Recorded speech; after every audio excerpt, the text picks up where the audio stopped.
Atlet Anggar Aceh Barat siap tampil di kejuaraan sirkuit Anggar Aceh. Berikut laporan selengkapnya.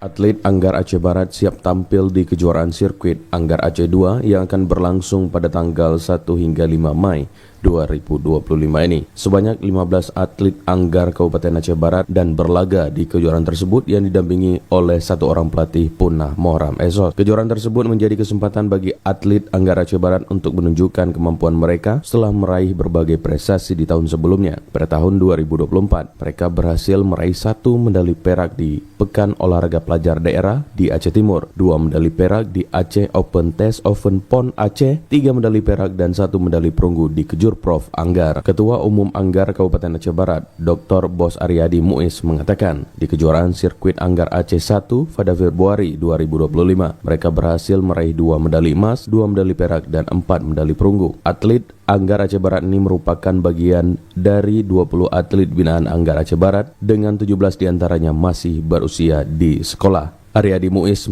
mengharapkan agar para atlet dapat terus menunjukkan prestasi yang gemilang serta mengharumkan nama Aceh Barat di kancah olahraga di tingkat nasional dan di tingkat provinsi. Sementara Kadispora Kabupaten Aceh Barat Kartini SAMKes menitip pesan kejuaraan sirkuit Anggar Aceh 2 ini akan menjadi ajang penting bagi atlet Anggar Aceh Barat untuk meningkatkan kemampuan dan pengalaman mereka. Diharapkan atlet Anggar Aceh Barat dapat tampil maksimal dan meraih prestasi yang membanggakan untuk membawa nama harum bumi Teguh Umar, Kabupaten Aceh Barat. Fadil Tanmizi, RRI Melabuh melaporkan.